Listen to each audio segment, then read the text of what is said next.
Fiquem à vontade. Olá, meu cordial boa noite, em nome da Associação Médica, do professor Valdemar Naves do Amaral e do presidente da Associação Médica, Dr. Washington Rios.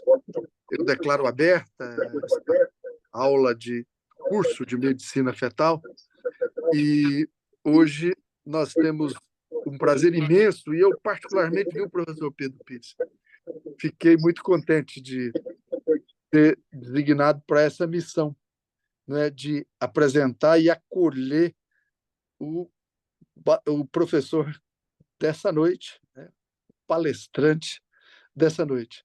É meu dileto amigo, um irmão, parceiro, né, de longa data aí. E professor Pedro Pires, além de um grande colega ginecologista e obstetra, além de ser habilitado em medicina fetal, ele é muito experiente, entusiasmado, um estudioso, né?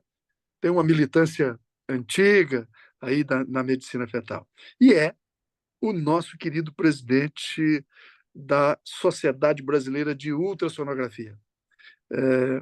Eu tenho a honra de ter tido como meu sucessor aí na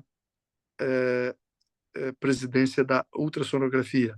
E ele, que tão bem, há muitos anos, né, envolvidos com o atendimento das demandas da ultrassonografia brasileira e da América Latina. Pedro, olha, um grande prazer. E em nome da Associação Médica, da Faculdade de Medicina, da Academia Goiana de Medicina, né? Nossos sinceros agradecimentos por mais uma vez, né? Você colaborar, nos auxiliar aqui nessas atualizações científicas. Palavra com você, Pedro. Muito obrigado e agradeço aí o Maurício, né, por nos ajudar a fazer essa roda rodar, Maurício Vigiano Neto. E mais uma vez, reiterar as boas-vindas para todos os nossos colegas participantes dessa live, dessa palestra, dessa fala, dessa aula de medicina fetal e hoje com essas malformações da parede abdominal fetal. Professor Pedro, uma palavra. Boa noite a todos, meu querido e ilustre colega Rui Ferreira. Quero agradecer imensamente essa oportunidade de estar aqui, agradecer também ao Valdemar, e agradecer, enfim, a todos que estão agora linkados conosco para essa apresentação, agradecer à sociedade e também à Faculdade de Medicina, a honra de estar hoje proferindo um tema para todo esse grupo da pós-graduação. Você citou, Rui, que eu sou o seu sucessor na Sociedade Brasileira de Ultrassonografia, mas quero dizer que você continua sendo o meu chefe. Você deixou um trabalho maravilhoso, deixou a entidade extremamente organizada e a gente tem uma honra imensa e uma alegria imensa e uma grande responsabilidade substituir uma administração tão profícua, né, que avançou tanto a Sociedade Brasileira de Ultrassonografia sob o seu comando, dando continuidade a um trabalho brilhante também do professor Valdemar, do professor Sangue. Então, por aí você imagina, né, a minha responsabilidade. Bom, mas quero agradecer a todos e vamos falar sobre um tema que é malformação da parede abdominal. Eu vou compartilhar a tela para darmos início à nossa apresentação.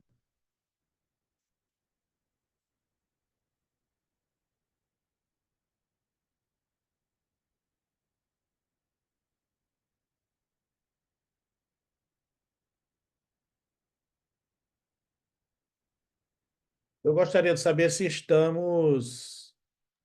Está aparecendo aí a imagem? Tá sim, doutor. Sim, Slide? Nós Tá estamos vendo bem, aqui. muito obrigado. Bom, vamos falar sobre a ultrassonografia nos defeitos da parede abdominal. que é um tema extremamente interessante pelo que traz em termos de necessidade de monitorização dessas pacientes e decisões, né, com relação à interrupção, aos procedimentos que podem ser realizados, tanto na fase de transição, próximo da viabilidade fetal, como também após o nascimento, com a atuação dos grupos de cardiologia, de radiologia, de cirurgia neonatal. Esses dois guidelines da ISOG de 2011 e de 2023, eles tratam com muito interesse, eles mostram para nós a importância de, no nosso roteiro de exame, estarmos sempre atentos à avaliação da parede abdominal. Então, é muito importante nós termos essa, digamos assim, essa capacidade de não nos esquecermos, né, de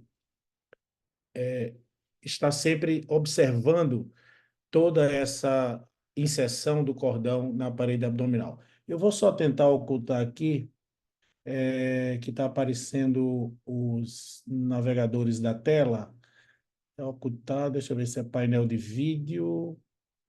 Deixa eu ver o que é. Ocultar. Só um instantinho, tá? Doutor, seria Oi. ocultar painéis flutuantes, se eu não me engano, o nome em português. Ah, é isso mesmo. Eu estava procurando aqui. Ocultar nomes. Ocultar painel de vídeo. Vou tentar esse aqui. Não, não é.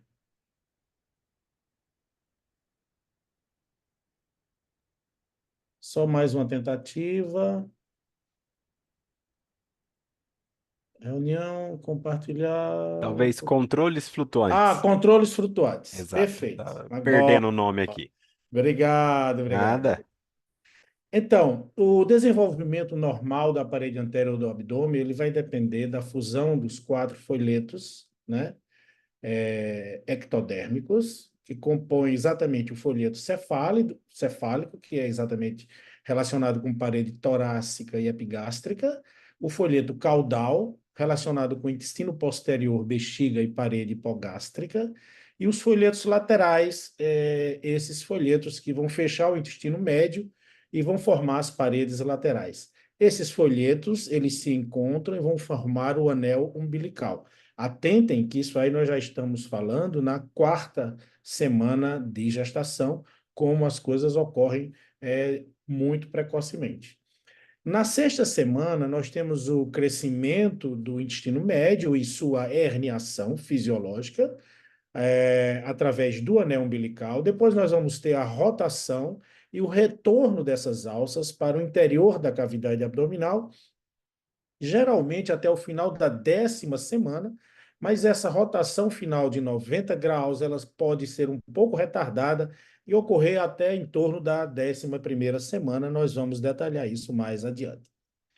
Então, na semana 8 a 10, nós temos essa herniação fisiológica, como nós vemos aqui nessa imagem, e é um aspecto ecográfico normal, não há necessidade de se descrever essa herniação fisiológica. É uma massa hiperecogênica na base da inserção do cordão umbilical e que isso vai ser encontrado em condições perfeitamente normais. Então, sempre esperar passar esse período para a observação se essa imagem vai permanecer, o que iria configurar aí não um defeito da parede abdominal, que poderia ser, no caso, uma falocele. Então, entre 11 e 12 semanas, esses dois cortes, o corte longitudinal e o corte transverso do abdômen, ele vai demonstrar nitidamente a inserção normal do cordão, vai mostrar a bexiga que é localizada em posição correta, posição normal, intrapélvica, e os vasos, né, margeando aí a bexiga. Então, observar essa bexiga no interior da pelve, que com isso você afasta a possibilidade de estrofia de bexiga e de cloaca, além de, obviamente, identificar situações de bexigas aumentadas de tamanho, aquelas bexigas que medem acima de 7 milímetros nessa idade gestacional, no seu diâmetro longitudinal. É sempre importante enfatizar que vocês devem sempre trabalhar em ultrassom obstétrico, principalmente, sempre trabalhando com zoom, porque nós podemos ver claramente a inserção do cordão e para outras situações a mesma coisa, o zoom ajuda significativamente, e também a utilização do Doppler, que já foi um avanço nos guidelines da ISWOG, principalmente o guideline de 2023, eles já liberam, são mais liberais no que diz respeito à utilização do recurso da Doppler velocimetria. A onfalocele é uma malformação importante, uma prevalência em torno de 1 para 4 mil, mas ela tem uma etiologia que geralmente pode estar associada a anomalias cromossômicas. É muito importante estarmos sempre atentos, toda vez que nos depararmos com uma onfalocele, pensarmos sempre em alterações cromossômicas que possam estar associadas. Lembrar também que podem ser decorrentes de síndromes genéticas e também os mesmos fatores que levam a defeito aberto do tubo neural, a deficiência do ácido fólico, também pode estar associado com essa patologia. Geralmente, em termos de prognóstico cirúrgico, é muito bom quando isolado, 90% de sobrevida após a cirurgia. Existem alguns questionamentos com relação a debates ainda com relação à via de parto, mas existe um consenso de que todos esses bebês devem realizar ecocardiografia fetal, esses fetos devem realizar ecocardiografia fetal, porque toda cardiopatia extracardíaca é obrigatória uma avaliação cardíaca detalhada, porque a malformação cardíaca é a mais comum e é a que mais se associa a outras malformações, assim como também é a que mais se associa a anomalias cromossômicas, por isso é mandatório um exame de ecocardiografia fetal. O estudo do carioto, nós vamos detalhar mais adiante, e a procura de outras malformações no exame ultrassonográfico bem detalhado. Então, a onfalocele, o conteúdo abdominal, ele é envolvido pela membrana peritoneal, herniado na base da inserção do cordão. O cordão ele se insere no saco herniado e mais frequentemente no centro desse saco herniado, podendo se inserir excentricamente. Nós temos as onfaloceles que nós consideramos pequenas e temos as grandes onfaloceles. Como diferenciar uma pequena onfalocele de uma grande onfalocele? A pequena onfalocele é aquela em cujo conteúdo herniado só encontramos alças intestinais. E a grande onfalocele, quando podemos ter outros órgãos aí nesse saco herniado, como principalmente fígado e estômago. As anormalidades cromossômicas associadas à onfalocele são especialmente a trissomia do 13 e trissomia do 18. No diagnóstico da onfalocele no primeiro trimestre, vejam a importância da associação. 50% dos casos têm anomalia cromossômica. Claro que esse bebê vai evoluindo a gestação e não sendo abortado, nem ocorrendo parto prematuro, essa incidência de anomalia cromossômica vai caindo porque esse bebê livrou-se da seleção natural nas cromossomopatias. E quando chega ao termo, essa onfalocele, ele tem uma incidência de anomalia cromossômica em torno de 15%. Mas vale ressaltar, e fiquem bem atentos, que são as pequenas onfaloceles as que mais se associam com anomalias cromossômicas, aquelas em cujo conteúdo herniado só se encontra a alça intestinal.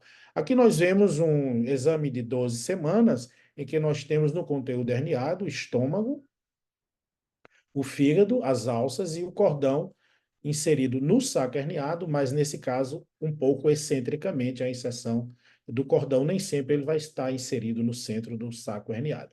E essas alças, esse conteúdo abdominal é protegido pela membrana peritoneal, portanto essas alças não sofrem as ações deletérias das enzimas do líquido amniótico que levam à vasoconstricção e podem danificar esse conteúdo intestinal.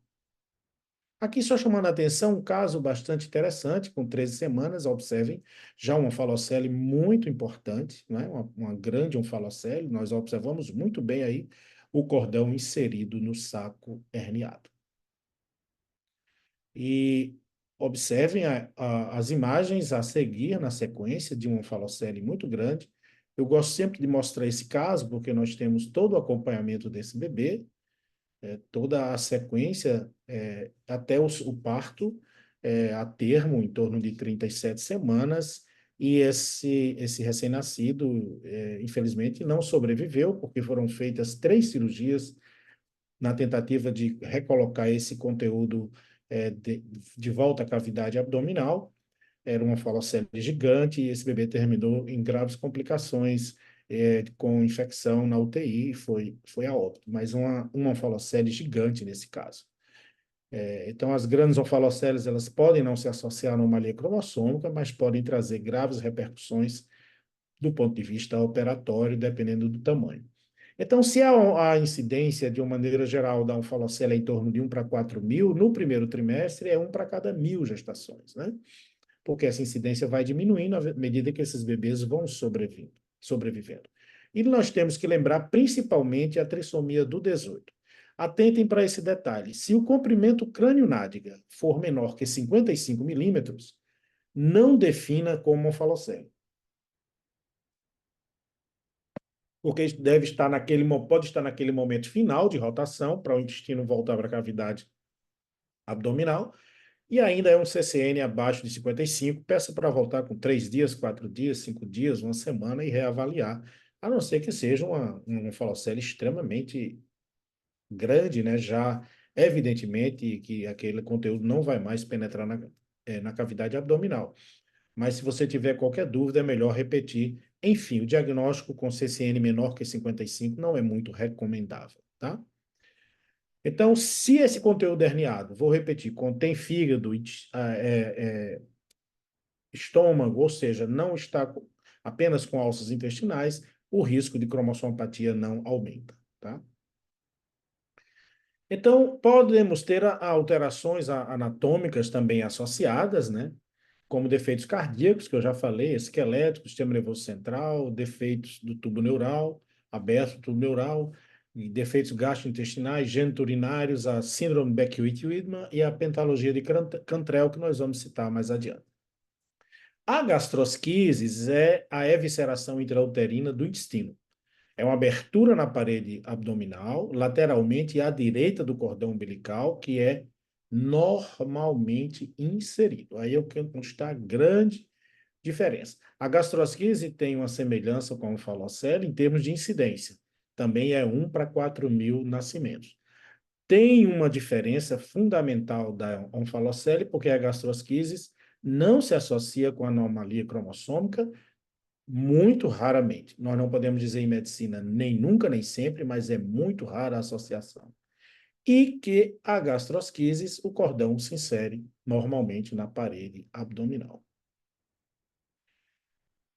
O anel umbilical é normal. Acredita-se que ocorra uma alteração na migração do ectoderma e mesoderma.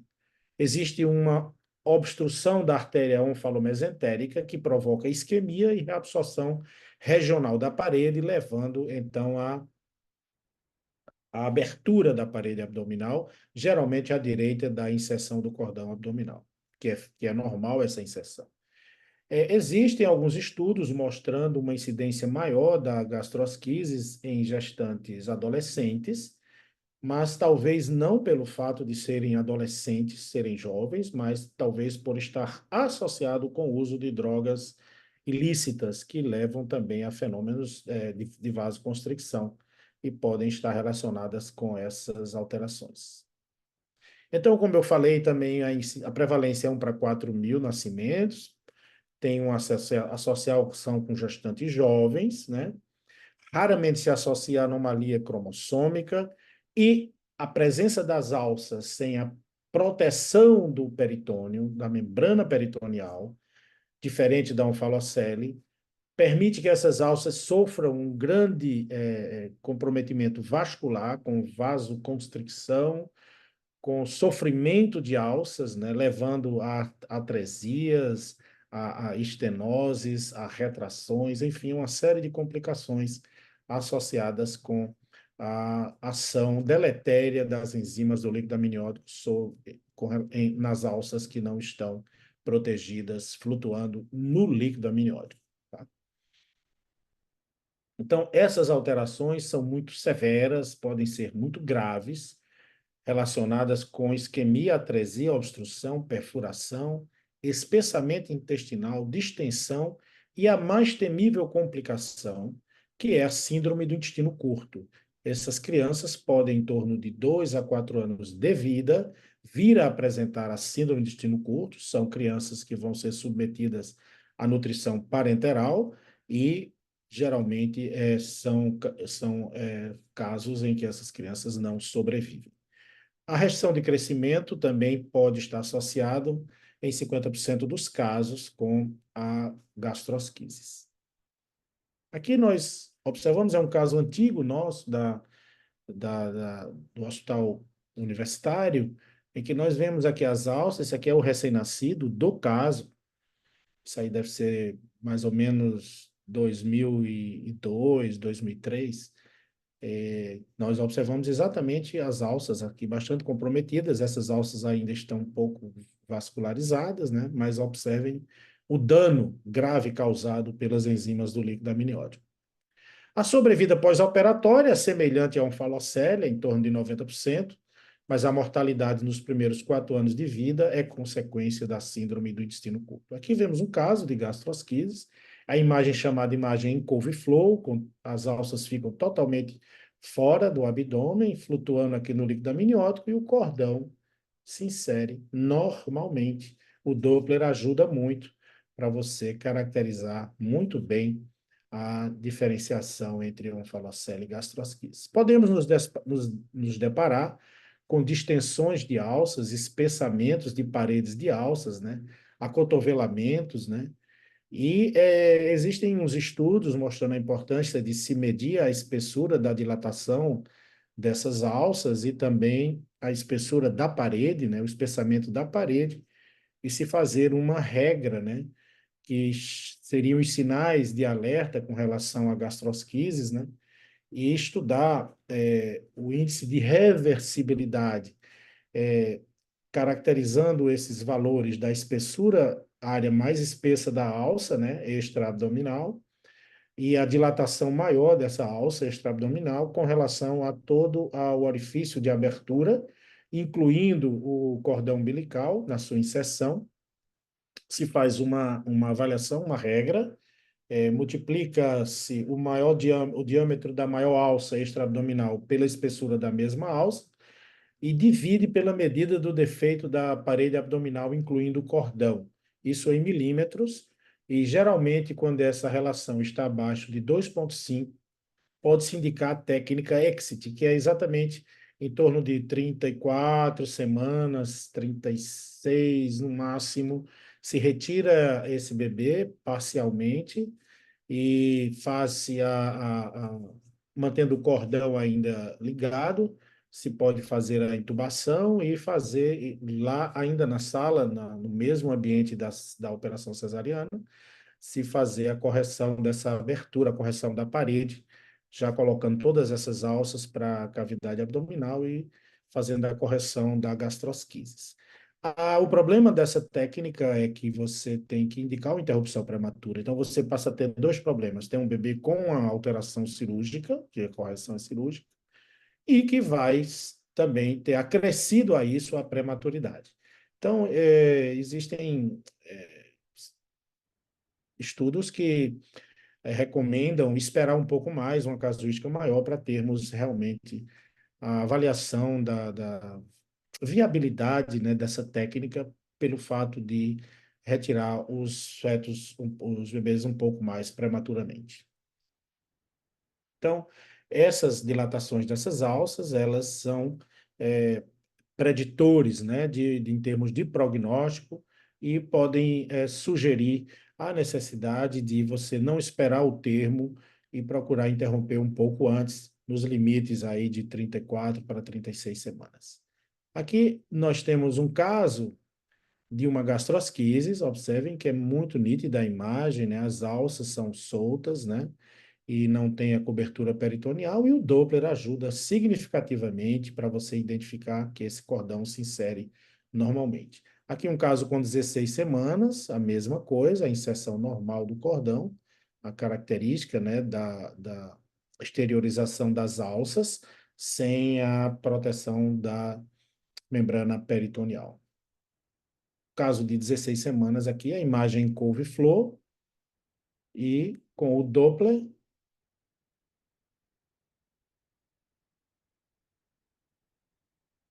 você observa nitidamente a inserção normal do cordão na parede abdominal.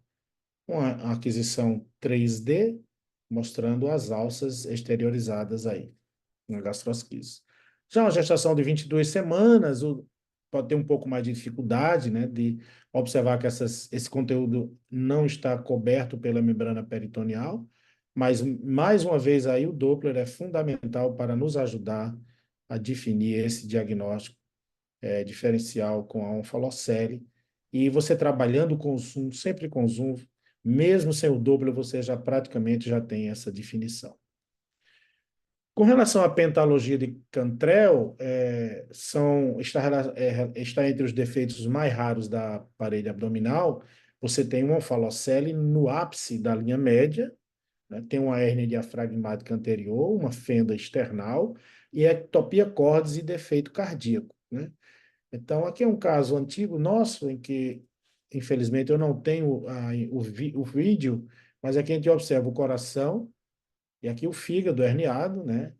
Uma abertura exatamente no ápice da linha média. E aqui a imagem com o Doppler, a vascularização cardíaca aqui, vascularização hepática. Aqui está o tórax, né? O abdômen. E uma aquisição volumétrica do mesmo caso, mostrando o coração pulsando completamente fora da cavidade torácica. Ainda nos defeitos mais raros, nós temos aí a estrofia de bexiga, né? Nós temos aí os defeitos do folheto caudal, né? Os pequenos defeitos nós temos a epispádia, os defeitos maiores, estrofia de bexiga, e até podendo ser um defeito ainda mais extenso, a estrofia de cloaca, né? Com exteriorização do trato urinário e intestinal. A estrofia de bexiga é muito raro, 1 para 30 mil, já de cloaca 1 para 200 mil, e está, em termos de etiologia, uma origem mais relacionada com situações esporádicas. A gente, quando não visibiliza a bexiga e o líquido é normal, principalmente no idade estacional, em que a produção do líquido é eminentemente pela diurese fetal, a partir de 16 semanas, você não viu a bexiga na sua topografia habitual, você tem que procurar se existe alguma massa ecogênica exteriorizada na parede abdominal inferior e, junto dela, as artérias umbilicais. Esses casos de estrofia de bexiga, os rins e o líquido amniótico são normais. O que vai chamar a atenção é a ausência da imagem vesical intraabdominal. E nessa situação, a bexiga deixa de ter um aspecto de bexiga, ela é praticamente um conduto de ligação entre os ureteres, né, e um conduto que vai liberar o fluxo de urina para o líquido amniótico, através da uretra. Então, ela não tem aquele formato, aquela característica de bexiga, como aqui nós vemos. Então, vejam como é importante esse exame, essa imagem tão simples que a gente faz aquisição rotineiramente, mas que já afasta uma situação extremamente grave, como estrofia de bexiga. A estrofia de cloaca é mais raro ainda, né? 1 a cada 120 a 200 mil gestações, né? A membrana cloacal ampla, pode ocorrer disrupção precoce dessa membrana e pode haver correção cirúrgica e sobrevida em torno de 85%. Então, nos achados ultrassonográficos, você tem a estrofia vesical intestinal, atresia anal, hipoplasia de colo e genitália ambígua. Ainda nos defeitos mais raros, nós temos a anomalia de Birdstall. A anomalia de Birdstall é a situação em que o feto ele fica aderido à superfície fetal da placenta, porque no primeiro trimestre, parte do corpo fetal fica na cavidade amniótica e parte na cavidade celômica. Eles vão apresentar extenso defeito da parede abdominal e terão sempre cifoescoliose acentuada, porque todo o conteúdo abdominal que se desenvolveu na cavidade celômica fica atachado à placenta, anexado à placenta, e ele não tem movimentações. Pelo contrário, ele fica sem condições de ter uma mobilidade adequada, só movimenta membros e dá graves desvios na coluna vertebral. A prevalência é 1 para cada 10.000 gestações. Aqui nós temos uma situação de todo o conteúdo abdominal anexado aqui na placenta. Vejam a situação como fica a coluna. Então, esses fetos que têm um desvio acentuado na linearidade da coluna vertebral, que eles não se movimentam, o corpo não consegue movimentar. Movimenta membros superiores, membros inferiores, às vezes movimenta o crânio, mas permanece aquela parte do tronco ali anexada, você tem que pensar em anomalia do Body-Stalk. E eles têm também um cordão extremamente encurtado. Então, vocês observem aqui como é o desvio da coluna. Aqui é um caso antigo também, um caso 2008, né, que está todo o conteúdo abdominal anexado aqui na placenta, o cordão é uma coisa minúscula aqui. O que ocorre realmente na anomalia do Body-Stalk, que nós temos o âmnio e o córeo, né? E nesse período de 4 semanas até completar aí aproximadamente 12, 13, 14 semanas, o âmnio e o córeo têm um espaço real, né? São separados, o âmnio vai se expandindo até que o âmnio se encontra com o córeo e forma a membrana âmnio-corial. Mas isso ocorre lá para a 14ª semana, mais ou menos, em que essa membrana passa a ter um espaço virtual. Então, em torno de 4 semanas, essa membrana se rompe e todo esse conteúdo fica se desenvolvendo, o conteúdo abdominal fica, que está fora da cavidade abdominal, fica na cavidade celômica e aí ele fica enclausurado e vai desenvolver anexado com a placenta. Essa membrana amniótica que rompe, ela pode levar à adesão em várias estruturas, principalmente estruturas apendiculares do feto, como crânio, membros inferiores, membros superiores, e trazer graves defeitos também por conta da isquemia que ela pode levar nesses territórios em que ela pode aderir. Então, aqui um exemplo, né, de uma membrana que aderiu fortemente, todo o conteúdo abdominal aqui anexado com a placenta, é um caso bastante grave, caracterizando aí nessa situação, numa questão apenas do Body-Stalk, é uma síndrome de banda amniótica, porque esse âmnio aderiu na superfície da face e do crânio do feto. Então, quando a gente vê esse estudo, que foi muito importante, um estudo multicêntrico, né? Um grupo da Bélgica, de Barcelona e Londres, o Kipros participou desse estudo, foram avaliados 45 mil fetos gestantes do primeiro trimestre, e exatamente com fetos euploides, né? Sabidamente euploides, e desses foram identificados 150 malformações no primeiro trimestre, dessas 488. 31% foram identificadas no primeiro trimestre. Então, as malformações foram acrania, anencefalia, holoprosencefalia, megabexiga e onfalocele, gastrosquise e anomalia de Body-Stalk. Então, praticamente 50% das malformações que têm que ser obrigatoriamente identificadas nesse primeiro trimestre, que não pode passar batido esse diagnóstico, são essas que eu apresentei aqui para vocês durante essa aula que é exatamente a onfalocele, as gastrosquises e a anomalia de Body-Stalk. As outras também não podem deixar de ser vistas nesse período. Essas malformações, à medida que nós vamos melhorando a performance no exame do primeiro trimestre, fazendo um morfológico, não só o morfológico de critérios mínimos, mas o morfológico de critérios mais avançados, nós vamos conseguindo, à medida que vamos melhorando a performance, diagnosticar também essas malformações no exame do primeiro trimestre. Então, só reforçando, né, a acrania, a anencefalia, holoprosencefalia, onfalocele, gastrosquise, megabexiga e anomalia de Body-Stalk são malformações importantíssimas de serem diagnosticadas, relembrando aqui que nós temos que fazer aquelas imagens obrigatoriamente da parede abdominal e da inserção do cordão na parede abdominal e observar com muita clareza a bexiga posicionada corretamente no tamanho normal. Como considerações finais, o exame de 11 a 13 semanas, nós temos que fazer esse corte transverso, dar o zoom, né?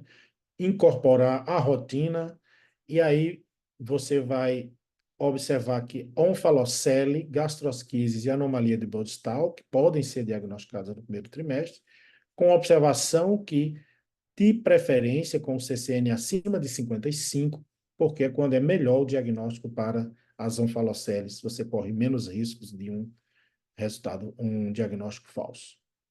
Então, alças herniadas envoltas por membrana peritoneal e o cordão se inserindo no saco herniado é característico da onfalocele. As alças exteriorizadas por uma abertura na parede abdominal, que não estão envolvidas por membrana peritoneal e o cordão se insere normalmente na parede abdominal, estão associados com gastrosquises. Tá?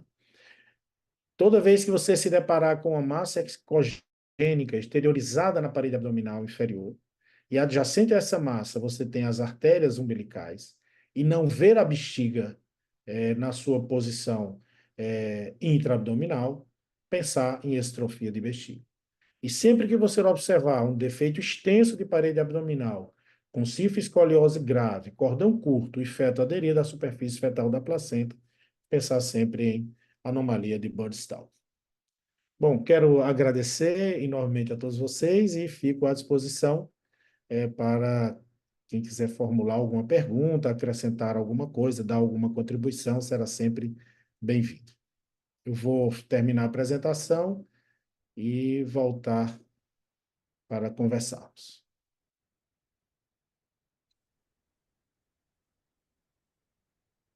Muito bem, professor Pedro Pires, bela palestra. Muito. Cada vez que a gente assiste esse tema com você, a gente aprende mais, né? Muito interessante muito upgrade aí na sua aula. Bacana. Tenho certeza que os nossos participantes aproveitaram bastante. Eu estou sem o chat aqui, eu estou no celular, não sei se tem perguntas aí no chat ou se os nossos participantes querem fazer diretamente perguntas.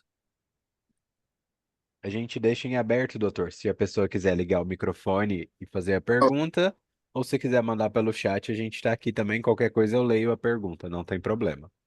Ok.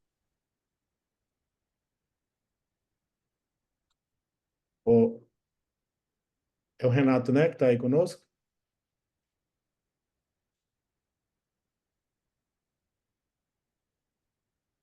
Oi, está me ouvindo, Rui? Estou Estamos, te ouvindo. estamos ouvindo, doutor. Ah, Estamos te ouvindo. tá. Mas Pronto, estamos à disposição. São, por aqui não apareceu nada. Fiquem à vontade. Se são... se ninguém fizer nenhuma pergunta, Valdemar e Rui não me convidam mais. Não, pelo contrário, é porque foi tão esclarecedor que os colegas estão tranquilos. Né? Maurício, eu quase que não acertava voltar a tela, viu? Ô, doutor, Eu, ainda bem que voltou, ué. eu fui batendo aqui nas coisas e consegui, né? Porque essa aula eu faltei dos flutuantes. Que bom que deu Mas certo. obrigado aí pela sua paciência e gentileza, Maurício. Não, sempre, doutor. Então, conta comigo. Maurício, eu tenho a impressão que podemos encerrar então, né? Podemos sim, doutor. Fica à vontade. Pedro Beleza, Pires, Rui? olha, mais uma vez, reiterar nossos agradecimentos, viu, Pedro? Obrigado, Rui. Um prazer estar com vocês. E agradecer o Maurício, mais uma vez o Maurício que faz a roda rodar, e agradecer o professor Valdemar, professor Washington Ferreira Rios, Associação Médica de Goiás, Academia de Medicina, Faculdade de Medicina da UFG, enfim, todos que participam aí para essas atualizações científicas. E agradecer carinhosamente cada participante desta aula, né? Dessa noite, do curso e dessa aula. Professor Pedro, dentro em breve estaremos nos encontrando e serei o sangue será o nosso motorista particular e eu serei o seu segurança. Serei o seu segurança. Tá certo. Hoje está muito bem, viu? Em tempo, você me falou sobre aquele tema de atualização aí da ultrassonografia, mas acho que você pode ficar à vontade aí não é? A gente marca a data agora, né, nesse final de semana. E ajusta o tema. Ah, nós vamos estar juntos, ajustamos lá. Isso, você me diz como quer. Ok. Beleza, o Mauad vai estar e tal. Grande abraço. Fica com Deus. Tchau, tchau. Tchau, Tchau. tchau.